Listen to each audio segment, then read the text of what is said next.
Folsom Field is the site. They haven't had over 40,000 in attendance for a game in 2 years. The last time they had over 40K, Oregon was in-house, and they blew them out. The last 4 meetings, all Pac-12 meetings, have been blowouts in favor of Oregon, but not the case according to the folks out west tonight. Can Mike McIntyre snap the 11-game Pac-12 losing streak? He's 1-17 in his first 2 seasons as a Pac-12 head coach, now into his 3rd season of Pac-12 play. Colorado's won 3 in a row, though, for the first time since 2008. The last time that happened, Mark Helfrich was the offensive coordinator in Boulder for Dan Hawkins. However, he brings in his Oregon team as an unranked team for the first time in 6 years. We're getting set to go between Colorado and Oregon, and we dive into planning for success. It is brought to us by Northwestern Mutual, Kelly. Yeah, Adam, for Oregon, they have to be really sound in the secondary. Very young on the back end for them. The run game's going to be huge for Oregon. They need to get Freeman going early. Colorado has to run the football effectively as well, because that sets up their matchups in the pass game. And defensively, Colorado has to limit the explosive plays by Oregon's offense. They were hyped up for this game. The student section never left during those weather delays. They packed the place.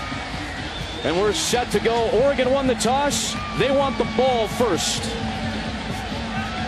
No Byron Marshall tonight. He is out. Their explosive receiver and return man, Charles Nelson, has been dealing with an arm injury. You see the padding on his arm, but he is ready to go for tonight. He's back to return. And Nelson with a returnable kick from the 1-yard line for the Ducks.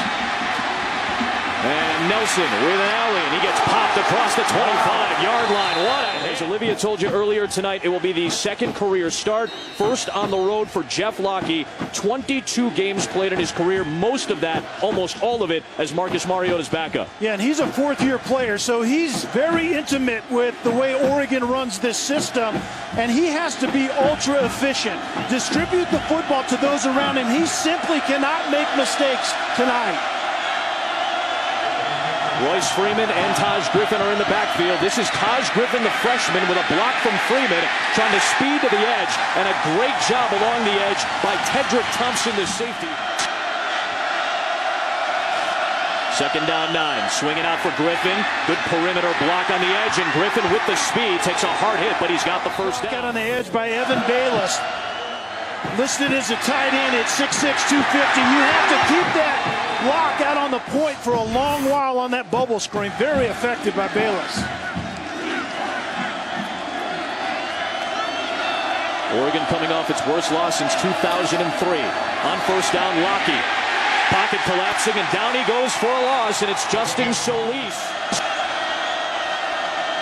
2nd down and 12. Here is the first carry for Royce Freeman, the outstanding running back with just a very short pickup. And let's take a look at tonight's impact players. They're brought to you by Chick-fil-A.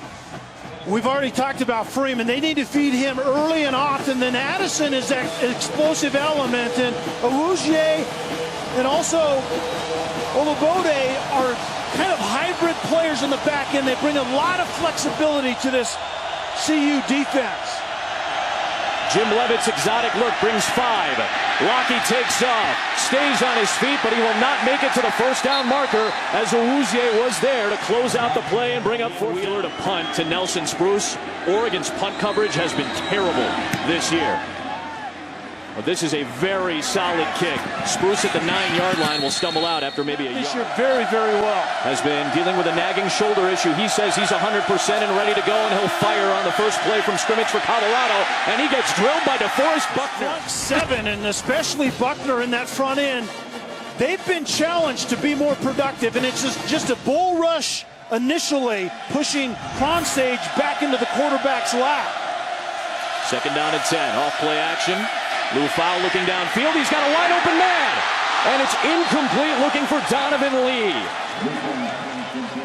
Typically a wide receiver, has been used a lot as a running back with some injuries to the backfield offensively for Colorado. And a huge missed opportunity early, and CU just simply can't afford many of these, if any. And there's a big one right there. Lee coming back for the throw.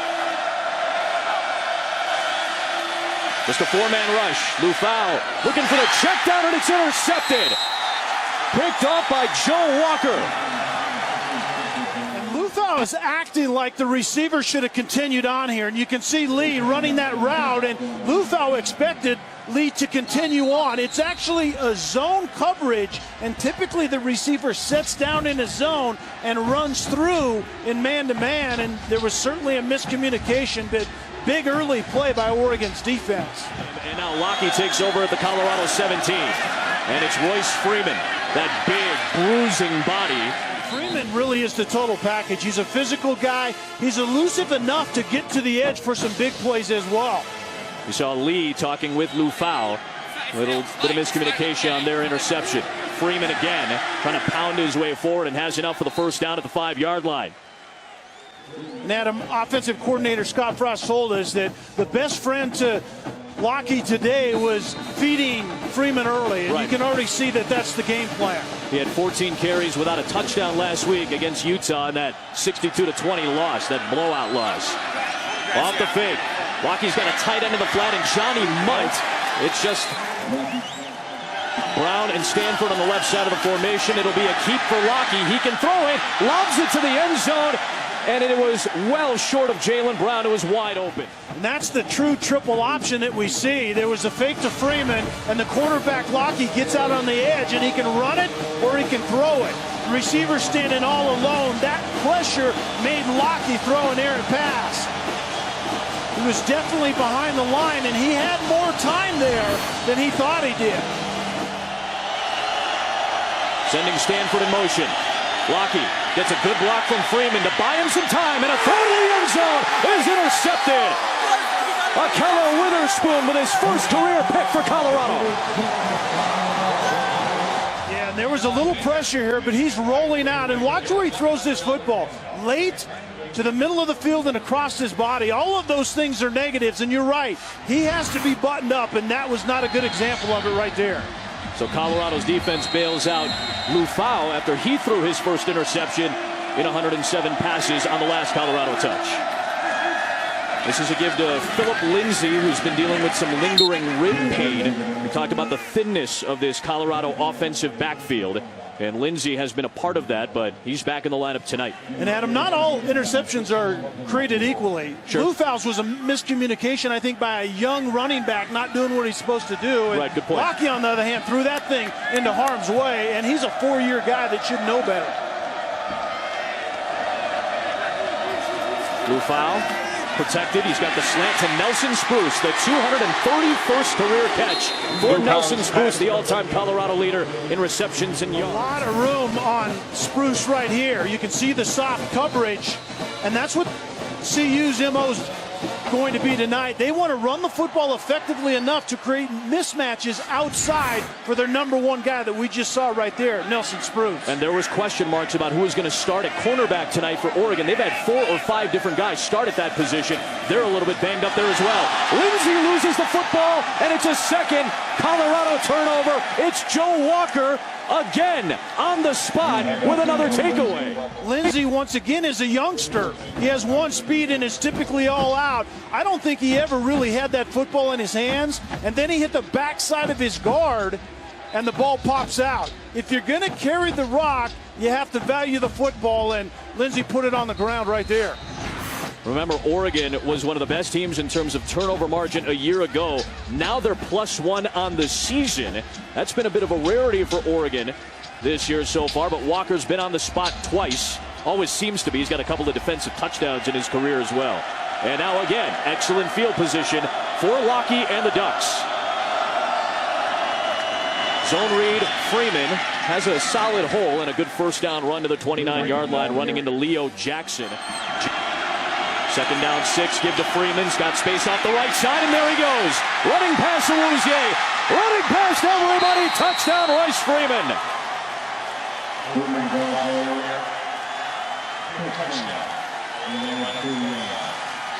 Scampers for 29 yards. A score for Freeman, and the Ducks take advantage of the miscue from Colorado. And it's Awuzie that you talked about. He loses the edge right here. Watch it flash right there. That's a poor angle on a running back, and he's there to set the edge. And when Awuzie does not seal it, Freeman makes him pay for it. Taylor Alley is the holder, and tonight he is the number 2 designated quarterback with Vernon Adams out and Lockie starting. So from that formation, they go into kicking mode for Aiden Schneider. We'll see how the kicking game works tonight, too, with that somewhat slick turf. That'll be an interesting adventure over the course of the night as well. But Royce Freeman, the sophomore, one of the great freshman running backs last year in college football, bangs it in after Lindsey gives it up. Walker has his second takeaway, and this is all Freeman. Off the edge to the house, a touchdown in 16 of his 20 career games. That was the sound of a vintage 1948 fire truck. That's the sound of the Golden Buffalo Marching Band, the traditional Pearl Street Stampede. We were actually there last night having a great dinner with our fantastic crews. Done yeoman's work tonight, getting us on the air with all the weather issues we've had. Adam Amin, Kelly Stauffer, Olivia Harlan, and a whole lot of great folks in our production trucking on the field tonight. 2 turnovers by Colorado on 6 snaps. That time Royce Freeman takes advantage and punches it in.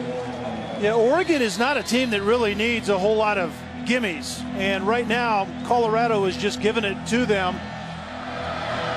So Matt Wogan is the kickoff specialist for the Ducks with a boomer. Out to the 25 come the Bucks. Here comes Colorado after 2 turnovers on 2 possessions. And Christian Powell is now the back after Lindsey coughed it up on the last trip. And here is Powell trying to stretch it a long way to the wide side of the field. He's got nowhere to go, and it's Rodney Hardrick there to tackle him for a loss of 4 yards. Essentially, it's Nelson Spruce against the entire secondary for Oregon. But we'll talk about Robinson and Springs. Robinson may actually play at corner, even though he's a safety. And then Spruce is the guy that they want to create matchups for. The secondary has been leaky. They've had multiple cornerbacks. It's Springs on Spruce here. 2nd down and 14, Lou Fowl. Short one to Powell. Good open field tackle by Reggie Daniels, the most experienced member of that secondary. Movement off the right side. Ball start. Offense, number 86. 5-yard penalty. 3rd down. It was Dylan Keeney, the redshirt freshman. 3rd down and 14, 4-man rush. Lou Fowl will dive down and take the loss. Yeah, this time it was French. Before we've seen Buckner, and CU's had trouble at times protecting.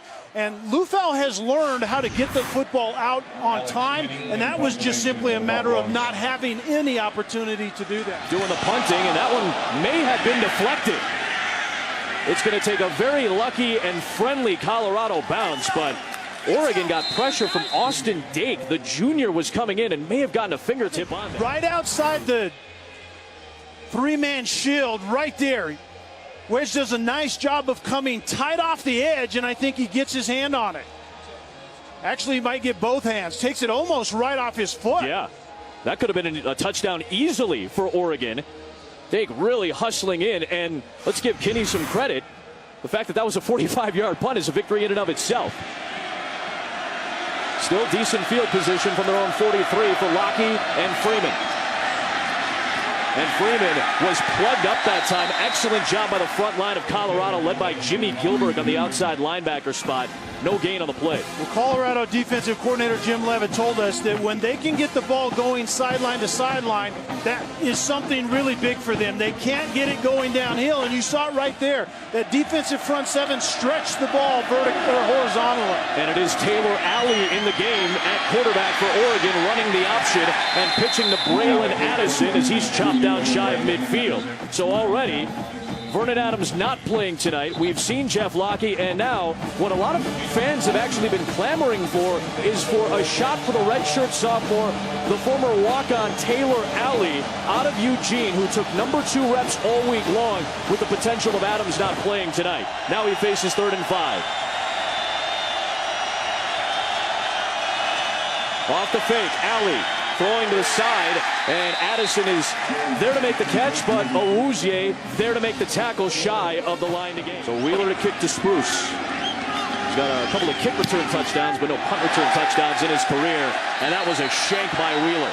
He continues to struggle in this position in the early part of the season for the Oregon Ducks. Then Dennis Dixon, even though he had some injury issues at times, he was a solid option. Jeremiah Masoli led this team to very good runs.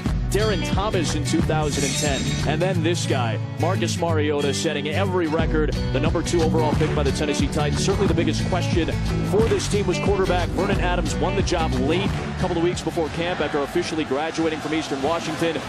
And now Jeff Locke making the start tonight. He was pulled on the last series. And Taylor Alley just led this team to a very unproductive drive and a 12-yard net punt by Ian Wheeler, and Colorado takes over at its own 37-yard line. Well, Vernon Adams may not be playing quarterback, but he is playing cheerleader tonight. He's wearing a ball cap and a headset, cheering on his teammates when they come to the sideline.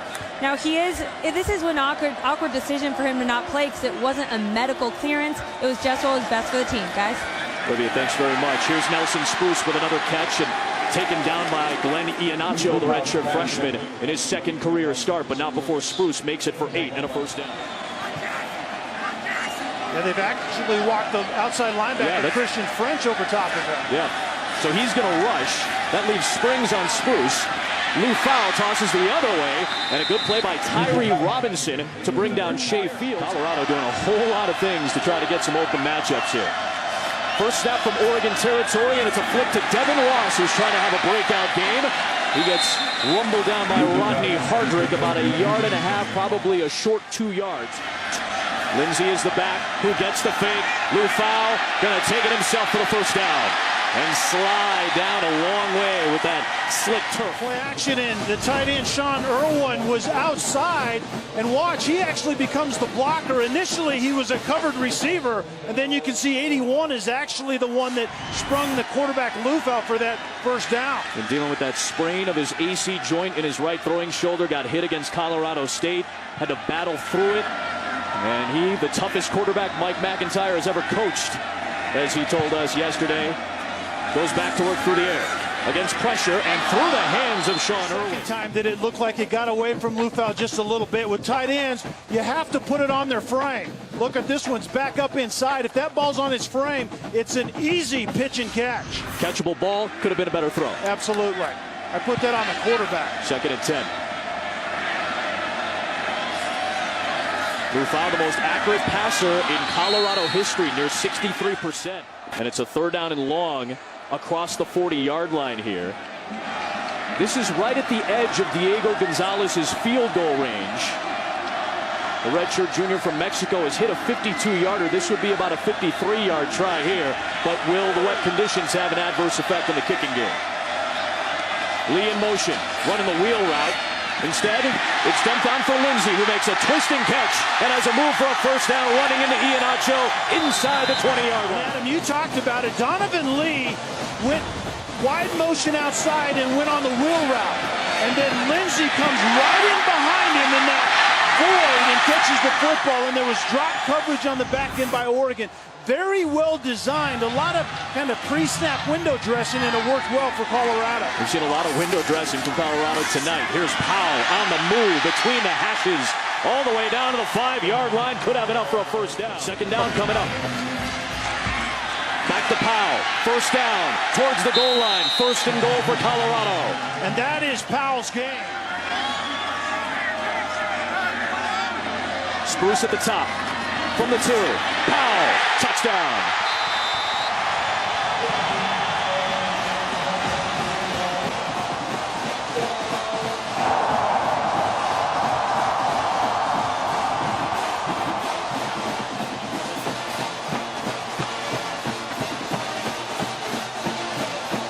He's been their top rusher the last 3 years. And used in that exact same way. He's a big dude, and when he can pound it, getting north and south immediately, that's when he's at his best. Gonzalez ties the game at 7. And what CU did on this play is they went unbalanced to the left side, and then it's a quarterback read back to the opposite side. CU needed this play. And Charles Nelson with another returnable kick to the 2-yard line. Nelson with blocking in front of him. Stays on his feet, and he has a great return out across the 35-yard line. Out of bounds shy of the 40. Decent field position conditions. What a game. Second drive for Taylor Alley, misdirection to Royce Freeman, and a really good first down run to the 41-yard line. But how about the issues for the top 10 teams in the country? Ole Miss down, Notre Dame down, UCLA down, Georgia blasted, and don't forget Ohio State and Michigan State needed fourth down stops in the fourth quarter. Yeah.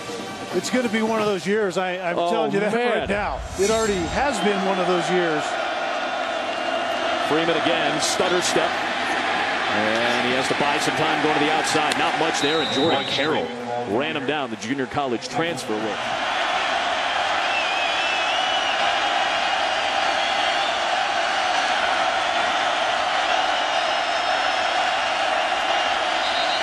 Penalty marker thrown.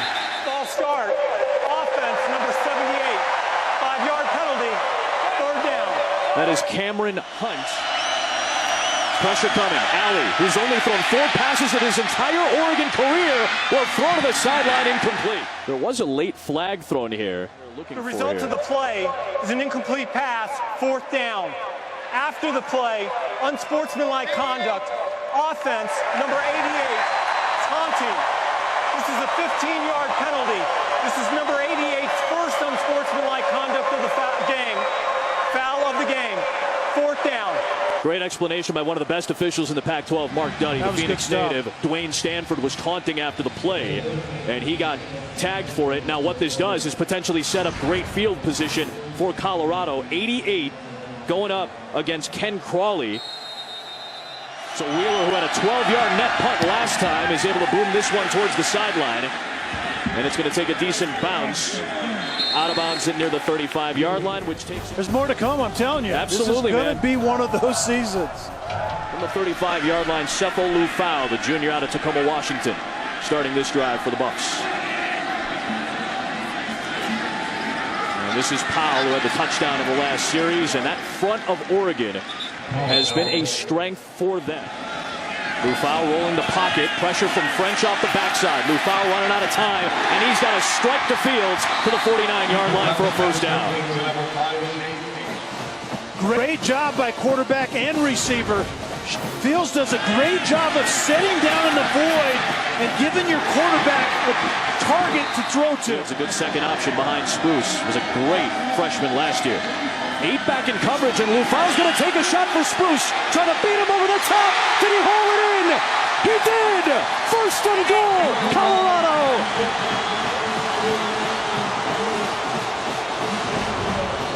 Well, Spruce goes vertical, and he talked to us yesterday about having deceptive speed, but this was more about how he ran it. He got into Iheanacho, pressed into his body a little bit, and then faded out to the sideline and created a little separation, and then he catches absolutely everything that's thrown at him. The longest catch of his season for 42 and a first down inside the 10.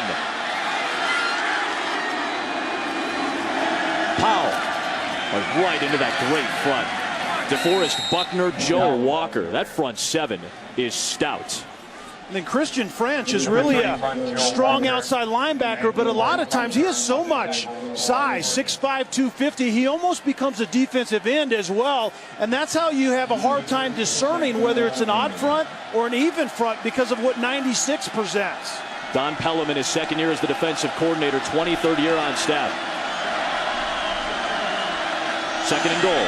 Pressure coming. One-on-one to the corner of the end zone. Fields, touchdown. Folsom explodes. Gonzalez puts the Buffs up 7. We said it. Fields is a good second option. Spruce got the big play. Fields capped it off. Yeah, Spruce is outside the volume catcher, but it's the inside-out fade route. Very well ran, very well thrown.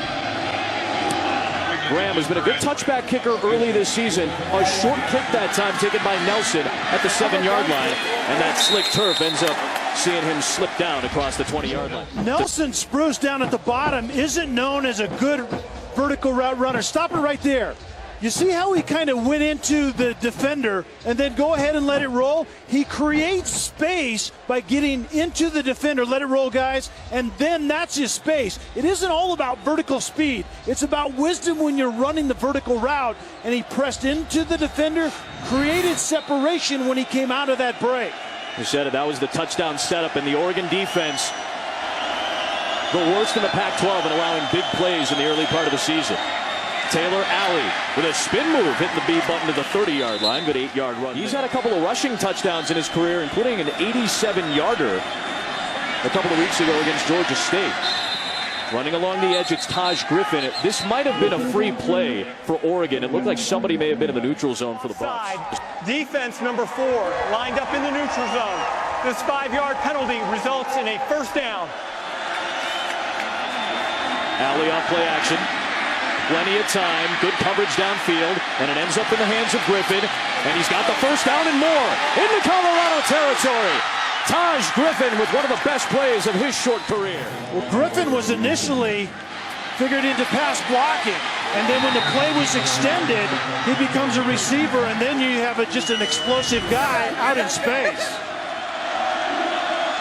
First and 10, it's a reverse. This is Addison. He's looking to throw. Takes a shot. Looking for Nelson. Got it. Touchdown, Oregon. Reaching into the bag and firing downfield for a 39-yard touchdown.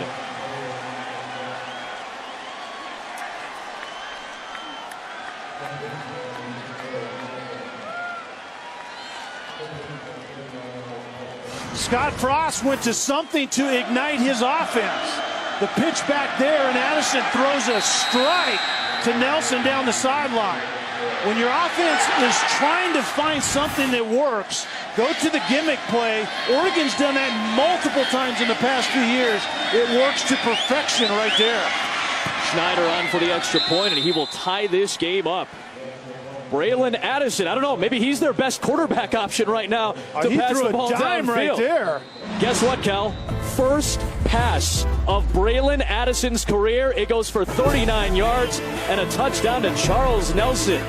We had a delay of about an hour plus tonight because of the weather issues, lightning in the area, so we were delayed, but it's been a wild first half so far. Bralon Addison's first pass of his career ends in a touchdown to tie this game at 14 apiece. Matt Wogan kicks away. Out of the back of the end zone in Colorado. Out to the 25. Adam, which comes first, the chicken or the egg? Lufau was 0 for 3 with the pick. Now he's 9 out of 11. His last 11 throws and a touchdown, but they got the run game going. That's what sets the table for CU. And it's Phillip Lindsay getting the run on this first down carry, and through that pile was able to push it for about 6 by his uncle Tony, who was a running back at Oklahoma State. Lindsay again, he's got a big hole this time, and he slips past Walker, and he's got the first down, taken down by Robinson at the 42-yard line. Those are the speed guys. Lindsay stays in the block, throws a good one. Lufau fires to the sideline, juggled and corralled by Jay McIntyre, the son of Mike McIntyre, for his 4th career catch. He had his first career touchdown last week. And McIntyre was the outlet receiver, just running a swing route outside. This was a good decision by Lufau. McIntyre didn't catch it cleanly, but he gets all that he can get right there. That was a good first down play. Good catch by the coach's son for 3. 4-man rush, Lufau, Irwin, first down into Oregon territory.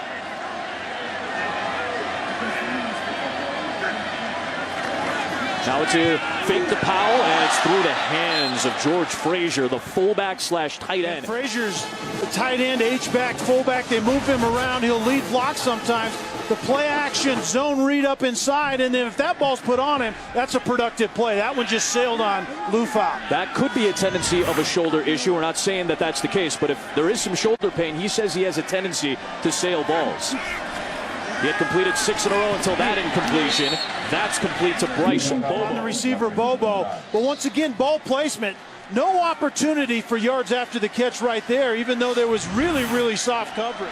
So it's a 3rd down and 4 and an empty set. Boy, they've got numbers on that side of the field. Lufau's looking at the 4 in the pattern there, and it was nearly intercepted. It was out to McIntyre, but the throw actually should have been far outside. Look at Donovan Lee all by himself outside, and then Lufau, for some reason, threw it to McIntyre in traffic. This is a career-long tying 52-yarder for Gonzalez. well over 5,000 feet above sea level. Certainly helps Diego Gonzalez's cause to hit his second career 52-yard field goal to put Colorado in front. 3 really good drives after 3 really bad ones for the Buffs. Nelson from the 2-yard line. He's got blockers and an alley, and there goes Charles Nelson, tiptoeing the sideline. There's a penalty marker thrown near midfield as he worked into Colorado territory. The longest for Charles Nelson in his career. Holding, return team, number 38. This is a 10-yard penalty. First down, Oregon. I think they meant 39. Ian Wheeler is the punter. If they meant 39, that's Kaulana Apelu, the Hawaii native. Yeah, that's what Helfrich is saying right there. At the very least, you have the wrong number because our punter wasn't out there holding anybody. Yeah. So it ends up costing them about 23 yards of field position. There's 39 right there. They meant 39. That's an obvious right hold. there. You guys can see that, no doubt about it. So again, about 23 yards of field position lost, but still at the 40-yard line. And here goes Griffin with Freeman trying to set a block. Now Griffin trying to cut it back, and it's a tackle for loss for the Colorado defense. That's what they wanted to do, force them left and right, east and west, not north and south. Fake to Freeman. Alley has Freeman outside. A little bit of an off-target throw, but a good adjustment by Freeman. Staying in bounds. Back inside the Colorado 40 to the 37-yard line. And good Gamboa, the middle linebacker you talked about. We'll see if Freeman steps out. Oh, man, I don't think he did, Cal. No, I think that right foot was on the sideline, but I don't know that they're going to stop play anyway. Everything is reviewed, and they're not seeing fit to stop play. Now they actually are. Timeout, Colorado. Their first charge timeout of the half. This will be a full timeout. Colorado did take a timeout to challenge whether or not Freeman was inbounds. Look at the line to gain. It's the 50-yard line. There's 2 potential steps out. This is the first potential step out, the left foot at the 49.5, or potentially right around here at the 37-yard line with the right foot. It was ruled a 25-yard gain and a first down. That's the first look at the 49.5-yard line with the left foot. There may not be enough evidence on that first one, but on the second one, there definitely is. Colorado's open for the 49.5. That right foot is definitely out of bounds, but Colorado really doesn't gain a whole lot there. Been a weapon for Oregon, especially on a night where Vernon Adams is not starting. Still dealing with that right index finger issue, the broken finger. After reviewing the play, the runner stepped out of bounds at the 49.5-yard Wow. line. It'll be Oregon's ball, third down and a half yard at the 49.5-yard line. Game timer, please reset the clock to 8:25.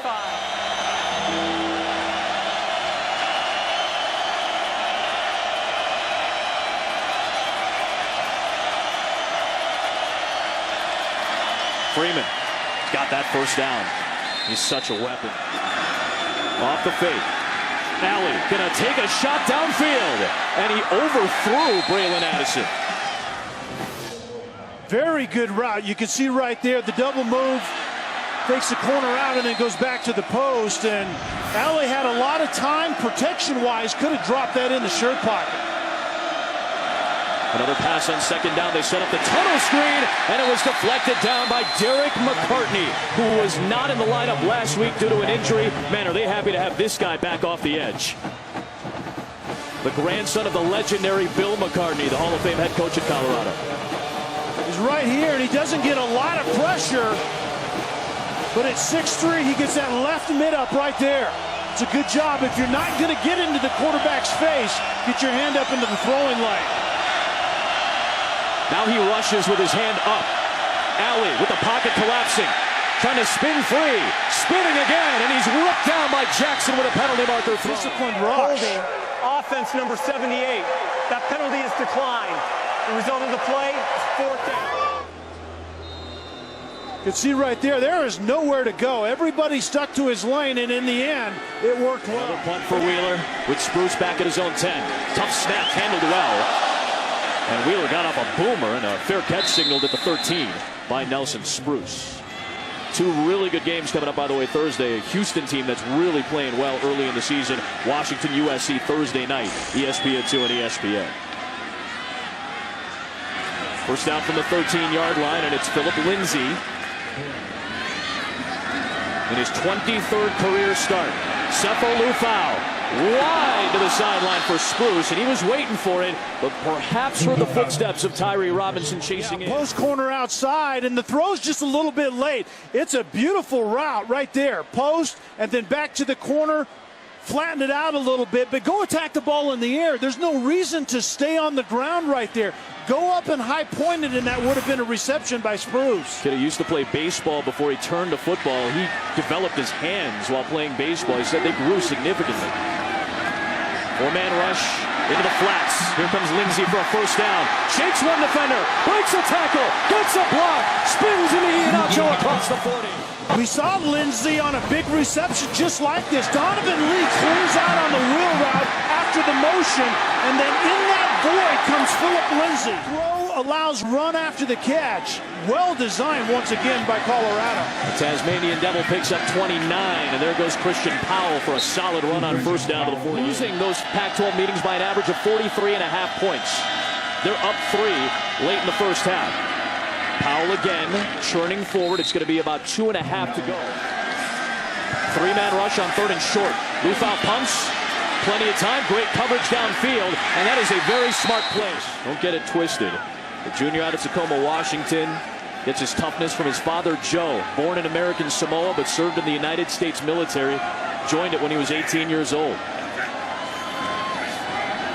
First and 10, Bryce Bobo ripped down by Arion Springs, and the forward progress out to the 40-yard line. As we check, mentioned he grew up with a father in the Army, and it made him very tough. He used to play pickup basketball, as you see him now going toughly in the middle.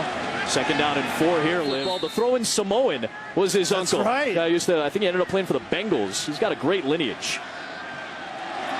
4 of 7 so far tonight are the Buffaloes on third down.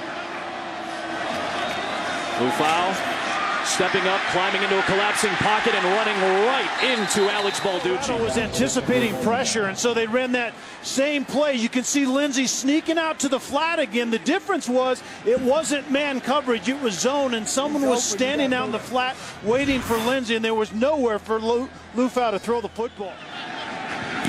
Kinney, the true freshman, pinning him inside the 10 to the 9-yard line. Assault, you're exactly right, and Colorado's been successful at getting after Lockie early and then Alley late.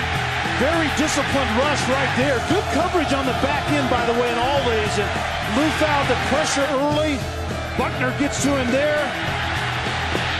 A lot of this pressure was late because of good coverage, but in the end, the pass rush is getting to these quarterbacks. And Jeff Lockie is back into the game here, Cal. Been sitting for the last basically full quarter now at this point. With Oregon pinned at its own 10, Lockie trying to make something happen as he whips it out to the sideline, and it's caught by Taj Griffin. To give to Griffin. Man, he burst through that big hole, and there goes Taj Griffin. The speedster inside the 30 to the 25-yard line. It's the longest run of his career. 62 yards on that run. And Matt Pearson, number 62, is going to have a really good block that seals it and allows Griffin to get rolling. But watch the effort by Weatherspoon on the back end. He's covering the receiver, and in the end, he prevents a touchdown. That was good work. Off play action. Lockie rips one inside the 10, and Bayless could not hang on. Colorado native from about 45 miles south of Boulder would have had a sure first and goal catch there. And he was looking to take this one in the end zone, and just look, the safety's coming over, secure the football, and then make something happen after that. They still miss Farrell Brown, who's trying to battle back from a knee injury at tight end. Second and 10. Give to Freeman. Gets pounded down by McCarthy. They're 1 of 6 on third down. Lockie with a penalty marker thrown, and he gets chopped down. Holding, offense number 73.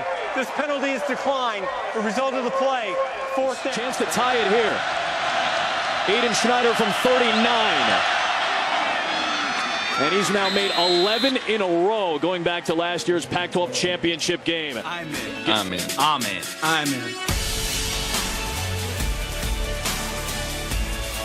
Oregon was in last year.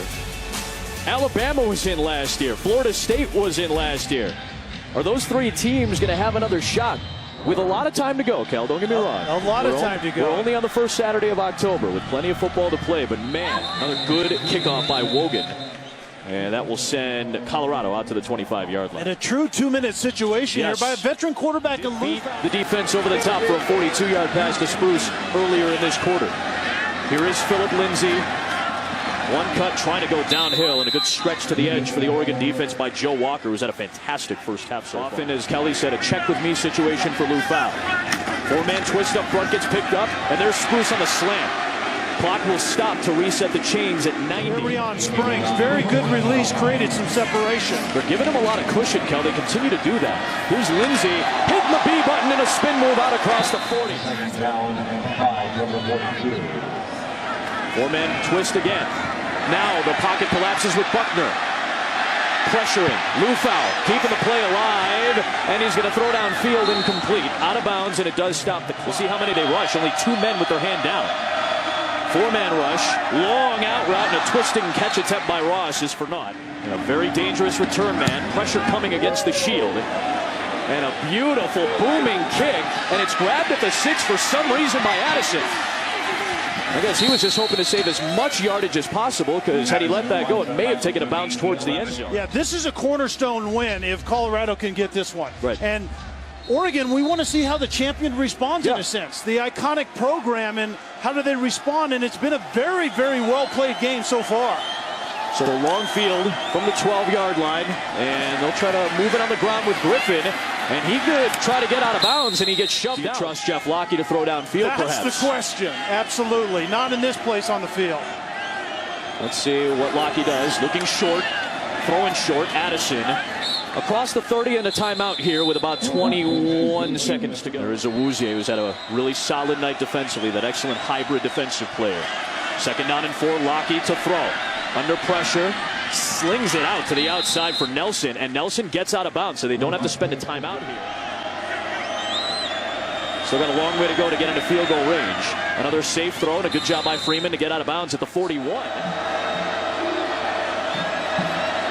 Lockie to throw. Plenty of space to look downfield. And now Lockie is going to make the right decision, or at least get out of bounds to save some seconds, although the clock is down to 3 at this point. Yeah, that was a wrong decision, because you just need to throw that ball out of bounds and save yourself about 7 seconds. About the 35, 33-yard line in one play. Now let's see if they go Hail Mary here. It's prevent defense from Colorado. 4-man rush, and they're going to give it to Freeman in open space.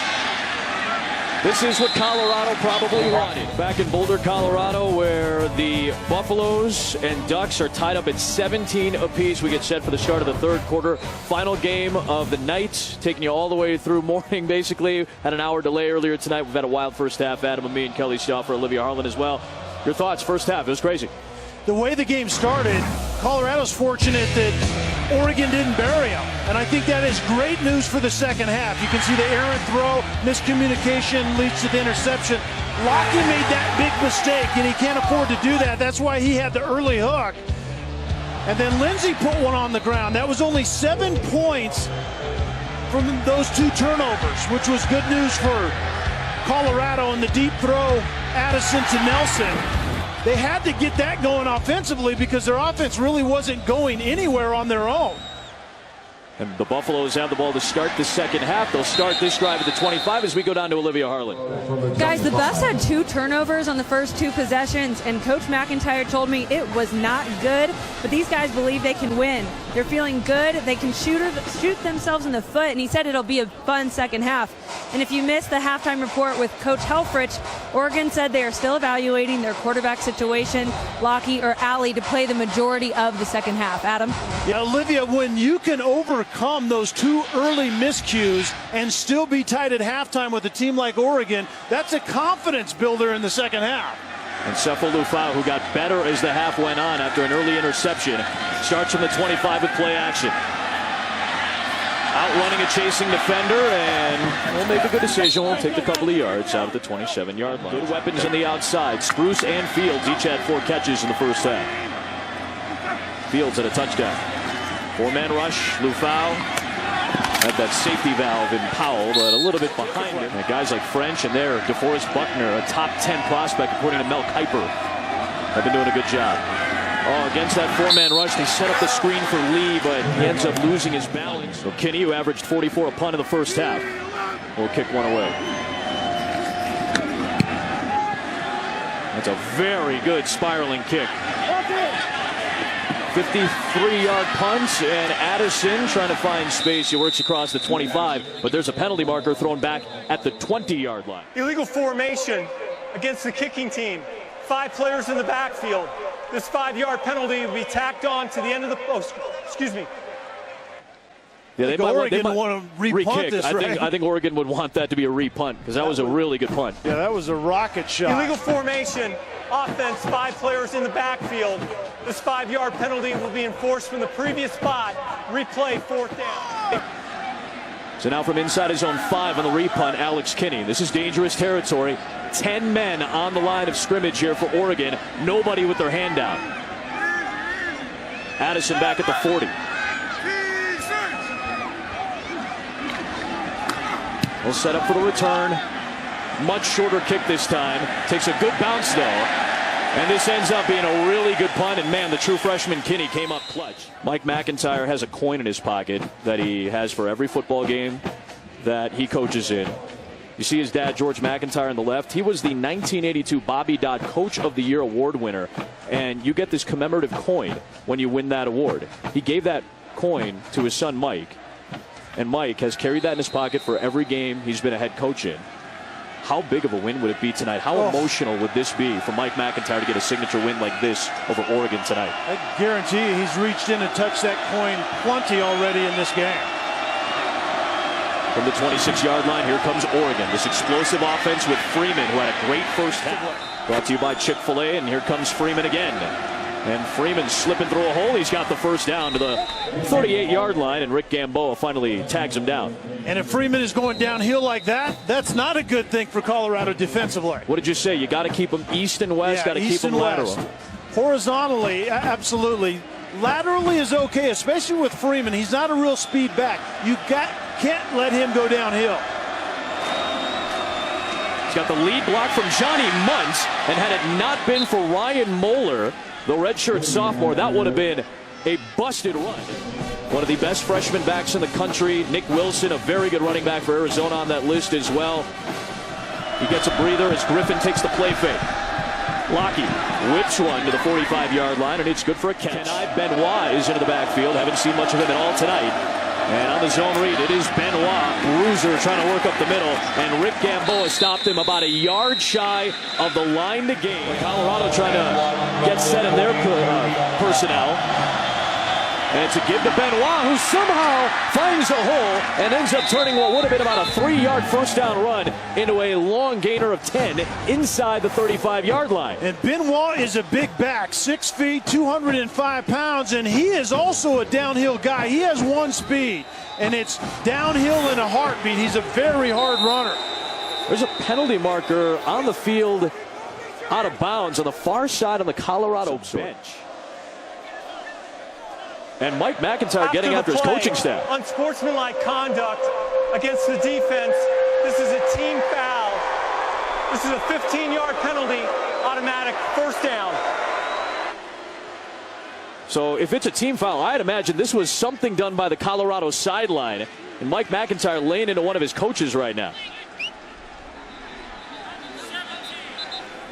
This is a hurtful penalty for Colorado because it puts Oregon inside the red zone.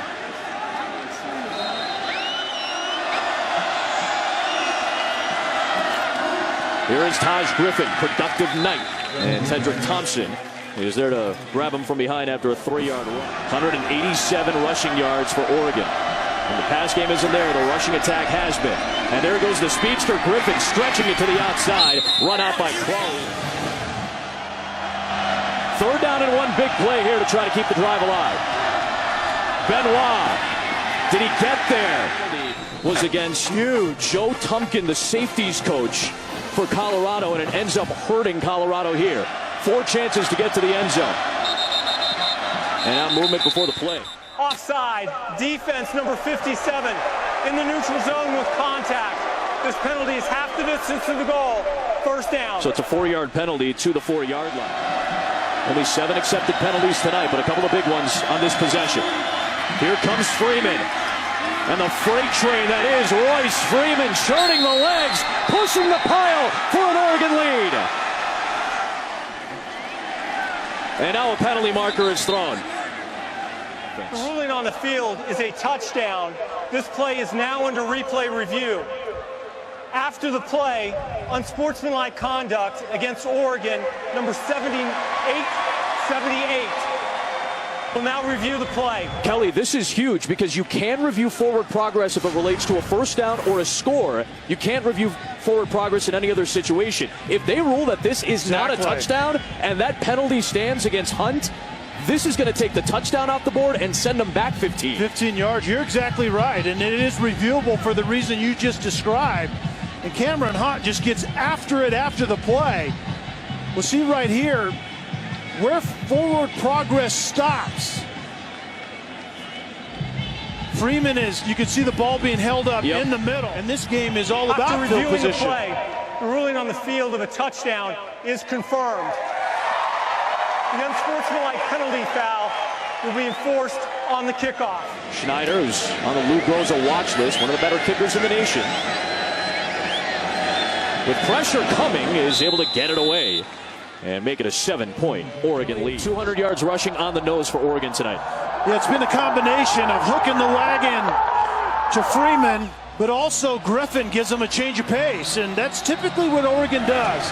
They have an all-around guy like Freeman that can pound it, get downhill, and then they have the speedsters that can change the angles, and tonight it's been Griffin. It's worked well. And the penalty on Hunt makes this kickoff go from the 20, so a chance to return here for Donovan Lee from the 4-yard line.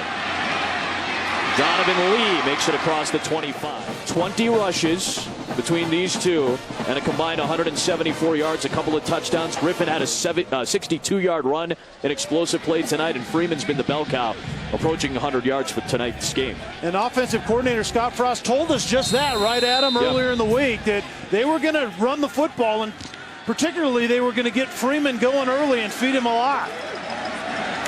Here comes Philip Lindsay on first down. Forward progress to about the 31. Off the drop back from under center. Leavett to Spruce. First down across the 40-yard line. This time it was a single high safety. It means man-to-man outside on that guy. And typically Colorado's going to win that matchup. That's exactly what their MO is. Run the football well enough to get an extra defender in the box so we can throw it to 22. Lindsay. Good shifting play trying to get to the outside, but he could not get away from Rodney Hardrick. 8:37 and counting to play, third quarter, 24-17, Oregon on top. Second down and 8, and a nice job by Fields, who slipped down to the turf near midfield. Third down and 4. Nelson is up there. Past Michael Westbrook as the all-time receiving leader in Colorado history last week. Leavett against the 4-man rush, and here comes DeForest Buckner. Leavett going to try to run for it, and he dives short by about a yard. Be the time you throw the gauntlet down there, about 1 yard short. The toughness of Leavett has been talked about mentally and physically. He has a banged up right throwing shoulder, but McIntyre is saying, let's go for it right here. Fourth down and 1. It's a give to Lindsay, and does he have enough?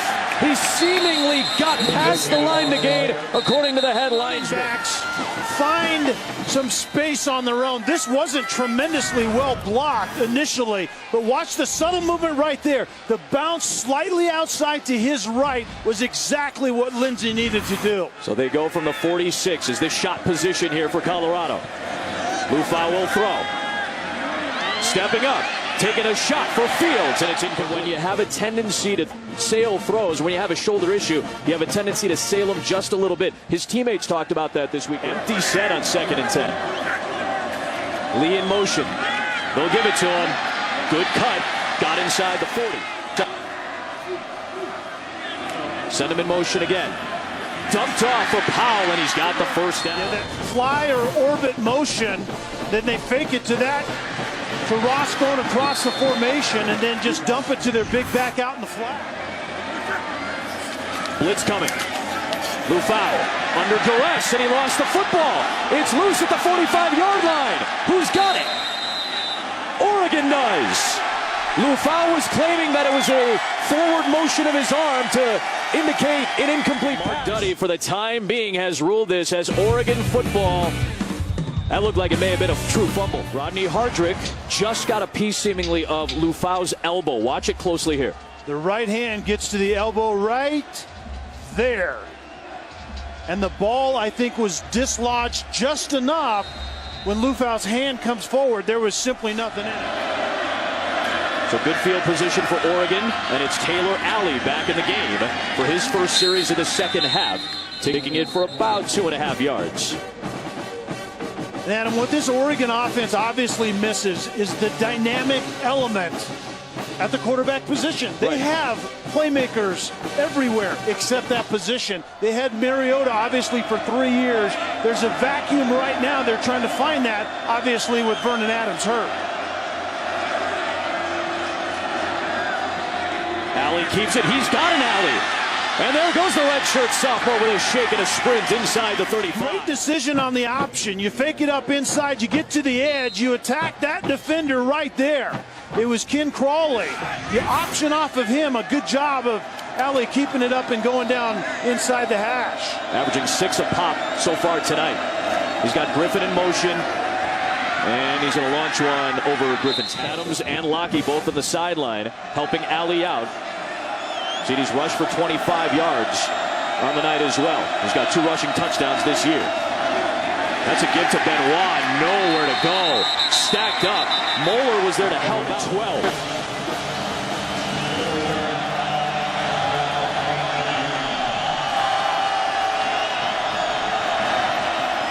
To give to Freeman.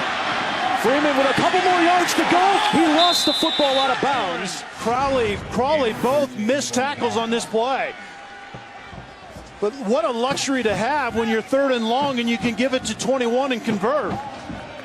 We've seen that all night. Hook the wagon to Royce Freeman, and good things typically have happened. 9th career 100-yard game for Freeman. They give it right back to him. And Royce Freeman putting his shoulder down for a strong run to the 14. Picks up 7. Running into Moeller. The good news for Colorado is Oregon isn't scoring on big plays, but Oregon has been efficient enough with Freeman to drive the football and get points. 2nd down, and this time grab from behind. Nicely done by Jace Frankie, who left the Colorado State game with an injury a couple of weeks ago. Buffalo show pressure. It's a give to Griffin. And Taj Griffin to the outside. Shoved out of bounds by Witherspoon for a 1st down inside the 5. See how the angles change when Griffin comes in. You go from Freeman, who's more of a pounder, and then you get Griffin, who is a speed guy. Munt slashes across the formation, creates chaos, and then Griffin gashes him opposite of that. And here is Griffin. Trying to pound it forward. He did not have any room. Look at the rushing attack. 247 yards. Freeman's over 100. Griffin is sitting at 97, closing in on his first career 100-yard game. Short side of the field here. They've got 3 receivers. They'll go to the wide side with Griffin. And Griffin stumbling into the end zone for his 2nd career touchdown. And Oregon has the largest lead of the night on either side. Schneider adds the extra points. Russell Wilson, the ultimate example of that transfer, right? That's what Oregon is hoping to get out of Vernon Adams. Similar styles, probably, you'd think, too, right? Between Wilson and Adams. Out to the 25. Another touchback from Matt Wogan as we check. Guys, Colorado's starting left tackle Sam Cronshade just went into the locker room. They were going through concussion protocol here on the sideline, mostly running a flashlight in front of his eyes. He was hit pretty bad on that last possession that Colorado had, and he was questionable to return. Olivia, that's big. You know why? Because Kronsage is already filling in for the starting left tackle at the beginning of the season. Stefan Naimbot, the right tackle, over to left tackle, and brought John Lasella in to play right tackle now. And they need those guys to step up in the run game right now. See the offense, over 470 a game. Oregon's defense has been good, especially the front 4. Too tall for Bryce Bobo. We've started to see them sail as the game has gone on. Not sure if it's a symptom of the shoulder issue that had been bothering him the last several weeks. Four-man rush on third down. They chipped against Buckner to try to help out Lou Fowl. Ends up going short to Lee, and he's short by about 4 yards. Return touchdown against Michigan State earlier this year. Remember, he missed all of last season with that knee injury. Kinney's been really good punting the football tonight. And he gets a good spiral off, cutting through that air. And it's fair cut. I'll do that. You do the nay-nay. How about that? My kids are at home right now saying, "Oh, Lord, please, Dad, don't dance," where anyone can see it. From the 24-yard line, first down for Oregon. It is Taylor Alley still in the game at quarterback. And a give to Freeman with space along the edge. From that big shoulder down. 119 yards for Freeman tonight, and he'll add to it here. So just bouncing off tackles. McCartney finally dragged him down by the ankles at the 43. Freeman into Awuzie, and Freeman lunging forward, so he'll be about a yard shy. Taking you all the way up to New Year's Eve in the college football playoff. Adam Amin, Kelly Stauffer, Olivia Harlan in Boulder, Oregon. Outscored Colorado 14-0 in the third to take a two-score lead. Trying to convert on third down and short. Leaning on Freeman and did not. A punt here would flip the field, so, you know, it's hard to tell. I think he likes the way his defense is playing. Unbalanced line. It's a give to Taj Griffin. And he gets stacked up. And Colorado comes up with the stop that they need. It was Freeman who got stopped. Freeman on the carry. The penetration by Thompson as well. And this was the one thing that could keep hope alive for Colorado, making a play on fourth down right here. And Colorado comes up with it. Colorado gets the stop on fourth down and short. They need a score.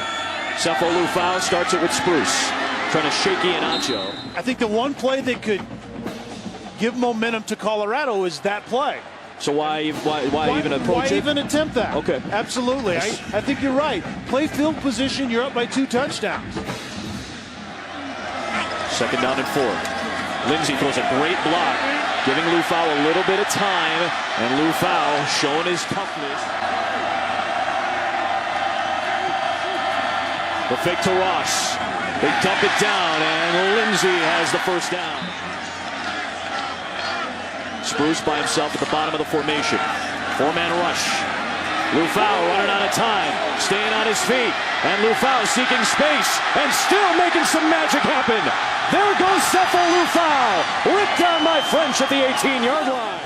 Underrated athlete at that position, and this was a home run shot. They were attempting to go a wheel route off the bubble screen outside, and it wasn't there, and he makes a good decision with his feet. Some linemen working extra down the field, and then Lou Fowl makes a big play when Colorado desperately needed one. Had to run a long way to end up with a 14-yard gain. Lindsey, flag thrown on the near side of the field, back at the 22. Illegal formation. Offense, they had 5 players in the backfield. This is a 5-yard penalty. Replay, first down. 4 months after our man Chris Fowler graduated from Colorado. Give to Powell. Stretch to the edge. Gets the penalty yardage back and more. Powell, nowhere to go. It's Buckner, the first man there. Yes, length, 6'7", 290 pounds, and right there the quickness. He split really what was supposed to be a double team and chases the running back down on the opposite side.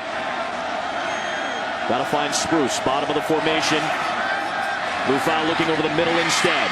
And a catch by Ross, and he lost the football, and it may have been recovered by Alex Kelly, the center. The ruling on the field is the runner is down. Fourth down. Let's see. Oh, I don't know. I think the ball may have come out before his knee touched the ground. Mattingly forced the fumble. Timeout, Colorado. Their first charge timeout of the half. For the timeout, twofold, to try to see whether or not this was actually a fumble by Ross, and if Kelly had a clear recovery of it, if he had the recovery past the line to gain. We never got a signal from the replay booth. They did not take a look at it, even though Mike McIntyre perhaps called timeout to give them an extra second. Now a whistle blows, and Mark Duddy, who's done a great job tonight, has a lot to sort out. The ruling on the previous play was that the runner was down. This play is now under replay review. Reviewing the play, the ball was fumbled. It was recovered by Colorado beyond the line to gain. Therefore, it'll be a first down and 10 for Colorado at the 12-yard line. Game timer. Please reset the clock to 10:45. Placed at the 7-yard line. The 7-yard line, it's 1st and goal. There's a correction by Mark Duddy. And there is Spruce against Glenn Iannaccio, the redshirt freshman corner, going up against the redshirt senior, the best receiver statistically in Colorado history.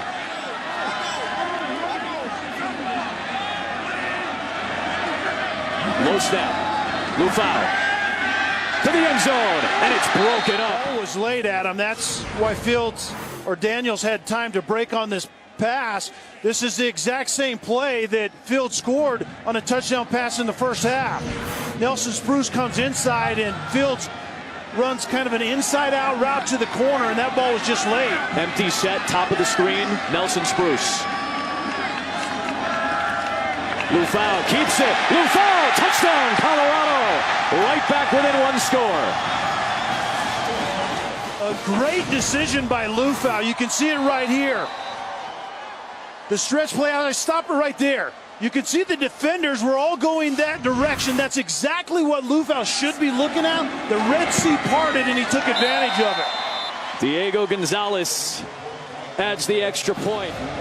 Chris Graham to kick away to Charles Nelson, who's been really good tonight. Averaging 31 at kick return, and for the first time he's got to take a knee. Outstanding kick by Graham. Hey, going back to that last drive, Kelly, it started with a 4th and 1 for Oregon. This is about the only thing that could have kept hope alive for Colorado, and it led to this. A great play by Lufau, 14-yard scramble. When his play was dead, he made something really good happen. And then the fumble by Ross and the hustle by Kelly, and fortunate recovery, and then Lufau pays it off. That's a result of that decision earlier by Oregon to go for it.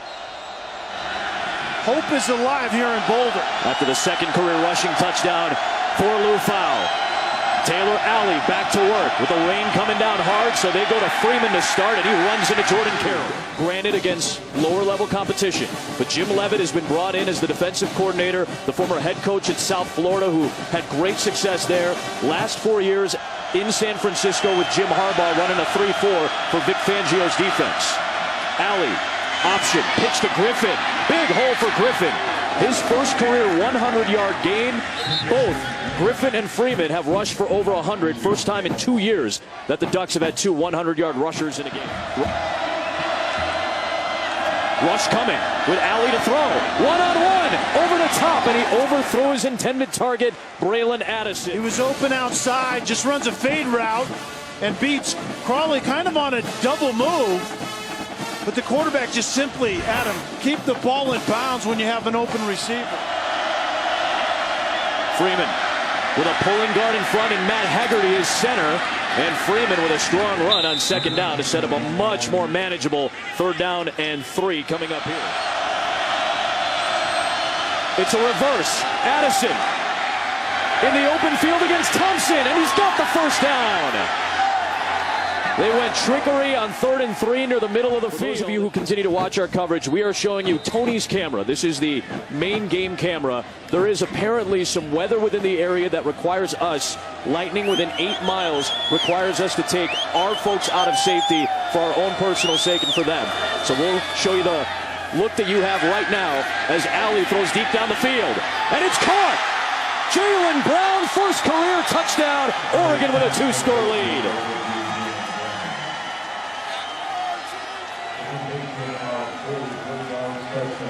Just his 3rd career catch. A tremendous throw by Lockie right here, and Jaylen Brown comes all the way across the formation. And actually, excuse me, this is Alley, and it was a late throw once again. Lockie threw it late in the first half and threw an interception. This throw was also late, but it was in the end a very good play, and Brown comes open all the way across the field.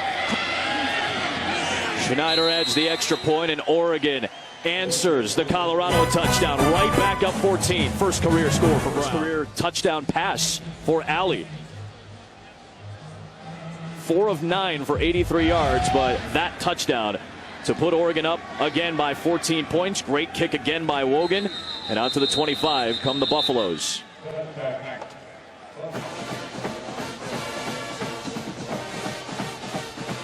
Again, for those of you just joining us, only a few of our game cameras are unmanned. We can show you those cameras. One of our cameras is manned, our main game look. There is apparently some weather coming back into the area within 8 miles. So for the safety of our crew, who do such a great job battling the elements and battling the conditions as they have done tonight and for so long, for the sake of their safety, we've pulled them from the field.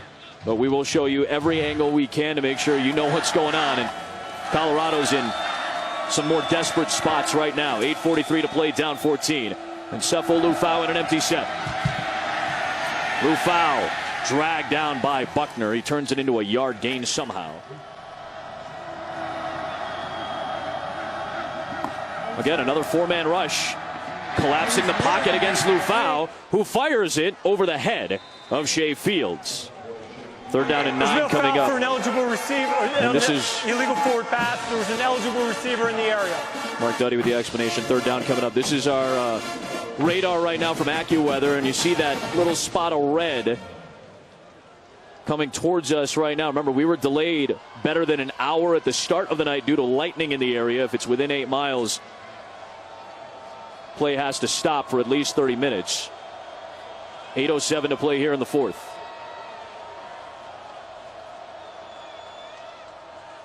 Another 4-man rush getting to Lufau. And things getting a little bit chippy with Lindsey and an Oregon defender behind the play with a true freshman punter. Utah got away with it last week against Oregon. And it's going to be a kick by Kinney, who's been solid all night long. And it'll go inside the 30-yard line. So Taylor Alley just threw a touchdown pass, the first of his career. So Oregon goes with Jeff Locke now. But perhaps in clock-churning mode with that great rushing attack with 7:10 to play. Here is Freeman. Big hole, Royce Freeman. And a touchdown-saving tackle by Ryan Moeller. Right here, he's stretching it. And then right there, plant your foot when you see daylight. A really good block up inside by Cameron Hunt. And then Freeman does the rest. Freeman again. Vernon Adams scratched tonight. Still dealing with that finger issue. Benoit with his best run of the night. He's got the first down into Colorado territory. Apparently Benoit, who's had a good run on this drive as well, and Griffin. Benoit again. 2nd down, 8. Here comes Benoit. Slips past the tackler, and then Thompson rips him down after the line to gain at the 36-yard line. Locke off play action. Was looking downfield, nothing there, and now Lockheed's going to take off. And he slides down for a first down. And the run represents a really good decision, and he appears to be a nice athlete to me. He outruns an outside linebacker right there, and you just wonder if they can do more of that with him down the road. If he's fully healthy, does Vernon Adams get right back into the rhythm of things? Nowhere to go for Benoit here. Good tackle by Gamboa. As we hit 3.5 to play here in the 2nd. Timeout, Colorado.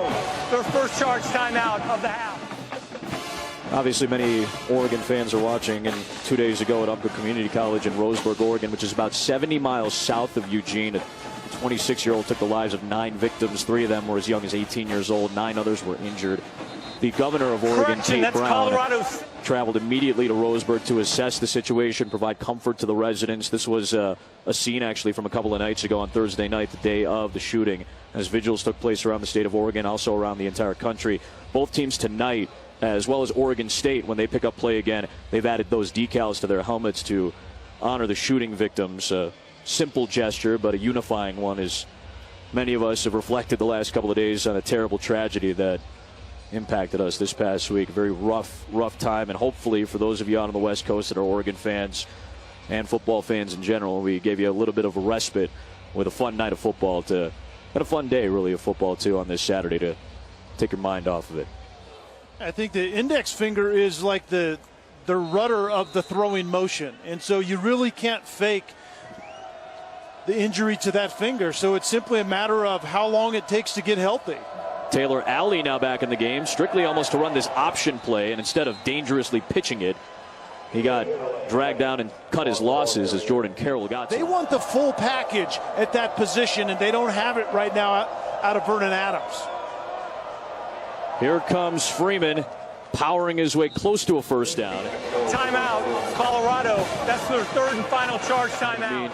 Kelly Stauffer as well. Give me kind of a sense, little example here about the index finger. Why is it important for Vernon Adams? Well, the index finger is really the rudder of the throwing motion. When you throw the football, you spin it and your thumb goes to the opposite quad, right? So you spin the ball like this, and so the last thing to set the ball in motion is the index finger. So it sets the spin. Okay. And if you think of the spin of the football, it's your accuracy.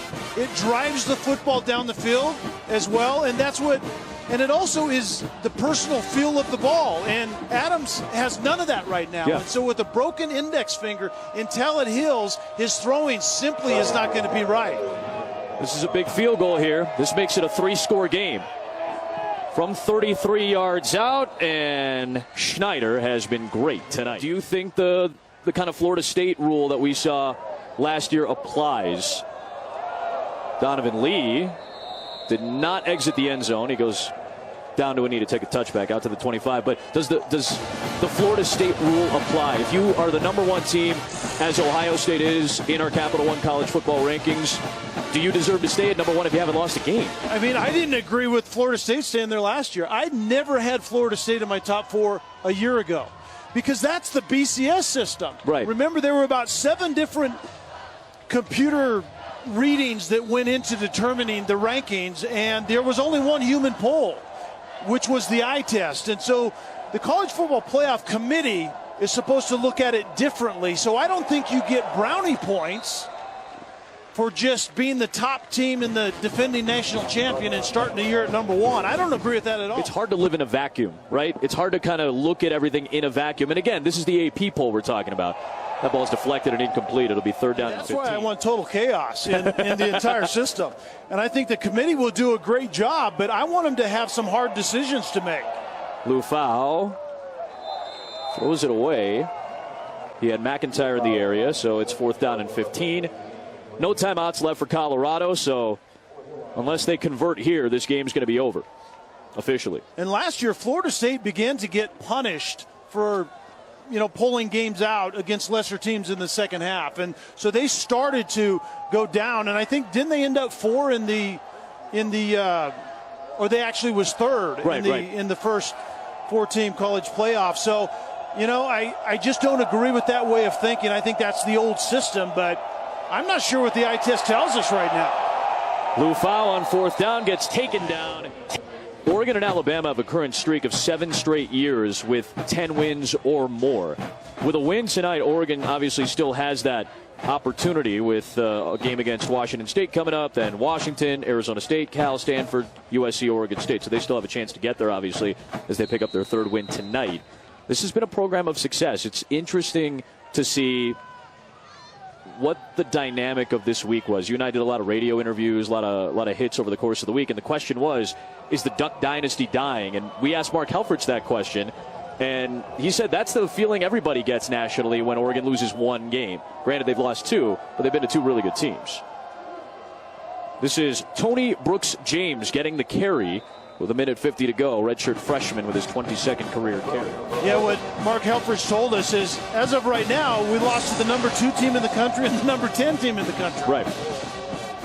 Now some tough games obviously coming up. Stanford just crushed Arizona earlier tonight. But some winnable games according to our FPI coming up, but it's not going to be much easier as you get into the really meat part of the schedule, especially that really tough stretch. Arizona State, Cal, Stanford, USC. Arizona State beat UCLA on the road. You just don't know right now. And the bottom line is Oregon is not themselves unless they get their quarterback situation straightened out. Right. Vernon Adams is that dynamic player that they went out and recruited. Why? They had a 4th-year guy at that position, but Lockheed did not bring the dynamic element that Mariota did for 3 years and that Vernon Adams does. And so they need him healthy, and they will be different down the stretch. Oregon avoids back-to-back Pac-12 losses to start the season. That's 6 straight wins against Colorado, including all 5 as Pac-12 foes. It's going to be 12 straight Pac-12 losses for Colorado, but in a game or in a matchup that they've been blown out the last several years, they were only a 7.5-point underdog. They stepped up big tonight. made this game a great game, but Oregon comes away with a much, much needed win. Yeah, Colorado is a better team. We can see that. But this is how you close out a game. Oregon in the second half, 37 runs, 4 passes. You don't need a quarterback for that. You need Freeman for that and Griffin for that. And Oregon can do that. But they're still down the road in Pac-12 play. They're going to need dynamic plays out of the quarterback position. And again, in a wild Pac-12, the South and the North got a chance to be there in December in the Pac-12 title game. Mark Helfrich and his team bounced back 41-24 the final. Great work by our fantastic crew tonight, the men and women of our truck and our field. For Kelly Stauffer and Olivia Harlan.